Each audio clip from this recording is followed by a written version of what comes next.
दुकान एक ऐसी मूवी जो शायद बात करती है कि बच्चों का खरीदना बेचना लीगल है। क्या ये मूवी सिर्फ सैरोगेसी के ऊपर बेस है? और अगर सिर्फ सैरोगेसी के ऊपर बेस है तो ऐसी तो एक मूवी हम मिमी भी देख चुके हैं, फिर इसे क्यों जाके मैं देखूंगा? क्या ये मूवी इतनी ही बुरी है कि कोई इसके बारे में बात भी करना पसंद नहीं कर रहा, या सारे लोग एक सेंसिटिव टॉपिक को हाथ लगाने से डर रहे हैं? मैं जस्ट अभी अभी देख के आया हूँ दुकान मूवी, और इसकी स्टार कास्ट कोई लंबी चौड़ी नहीं है, कोई फेमस लोग नहीं है, लेकिन फिर भी मूवी शुरू होने से पहले तो ऐसी पर्सनैलिटी को ये मूवी थैंक्स बोलती है। अगर उन दो नामों का यूज ये अपनी प्रमोशन में कर लेते तो इस मूवी की हाइप काफी बढ़ सकती थी। उन दोनों ही पर्सनैलिटी की बात हम इस वीडियो के एंड में करेंगे, तो वीडियो को एंड तक जरूर देखें। इस मूवी की स्टोरी इंस्पायर्ड है एक रियल लाइफ स्टोरी से, और जैसे ही मूवी का पहला स्क्रीन तुम देखते हो तुम समझ जाओगे ये गुजरात में है।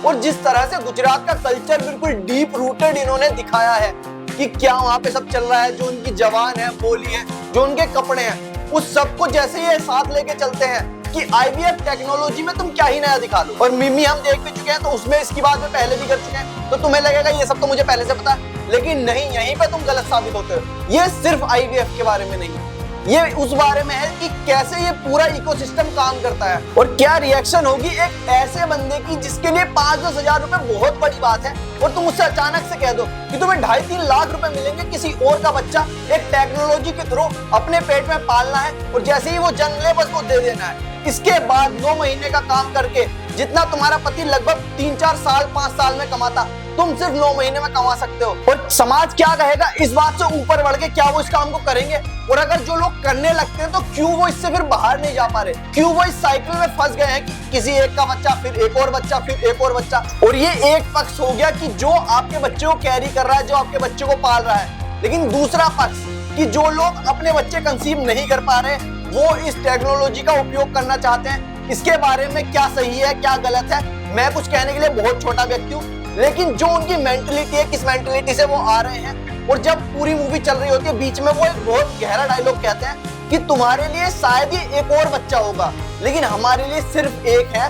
तुम हमें समझ नहीं सकते कि जब 5-7 साल तुम शादी में रहने के बाद, हर किसी से ताने खाने के बाद, हमें एक मौका मिला है अपने वंश को आगे बढ़ाने का, तो किस तरह से दोनों तरफ के लोग अपनी अपनी जगह सही हैं, कोई गलत नहीं है। लेकिन ऐसा होता है ना कि तुम अपने भले के लिए जो करते हो, कभी कभी ना चाहते हो भी किसी और का बुरा कर देते हो। वही यहाँ पे देखने को मिलता है कि ये चाहते हैं कि हमने तुम्हें पैसे दे दिए तो हमारा बच्चा करो और हमारे हवाले कर दो, भूल जाओ तुमने कुछ किया था या ऐसा कुछ हुआ था।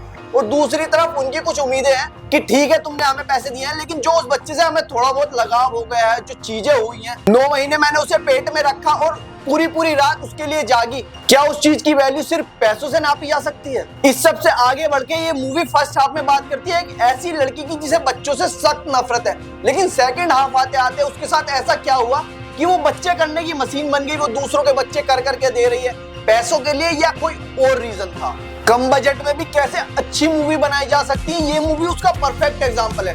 दूसरी बात, हर एक इमोशन जो आपने कभी सुना होगा, पढ़ा होगा या महसूस किया होगा, इस मूवी के थ्रू आप उस हर एक इमोशन को फील करोगे। कुछ सीन ऐसे आएंगे जब आप हंसते हुए पेट पकड़ लोगे अपना, और कुछ सीन फिर ऐसे भी आएंगे जब आपकी आंखें नम हो जाएंगी। तो मैं तो यही कहूंगा कि एक परफेक्ट एग्जांपल है सिनेमा का, रियल सिनेमा का, और कैसे एक अच्छे टॉपिक को पकड़ के कैसे उसके इर्द गिर्द पूरी कहानी लिखी जाती है, कैसे बुनी जाती है, उसको बहुत अच्छे से एक्सप्लेन करती है। अगर इसकी कास्टिंग की बात करूं तो कोई बड़ा स्टार है नहीं, लेकिन फिर भी जो लोग सिनेमा प्रेमी है वो शायद इन लोगों को जानते होंगे।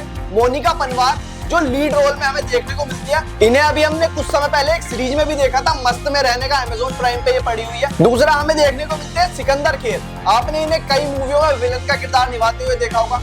और जो वो 2 स्पेशल लोगों की मैं बात कर रहा था, स्पेशल थैंक्स बोलते हैं सनी पाजी को, अपने सनी देओल, वो इस मूवी में बिल्कुल छोटा सा कैमियो देते हैं। मुझे तो लगता है कि वो इस टॉपिक को सपोर्ट करने के लिए ही आए हैं कि लोग इस टॉपिक को सीरियसली ले। और दूसरा स्पेशल थैंक्स ये बोलते हैं संदीप रेड्डी वांगा को, जिन्होंने एनिमल, कबीर सिंह जैसी मूवी डायरेक्ट करी है। हो सकता है उन्होंने इन्हें मेंटरशिप दी हो।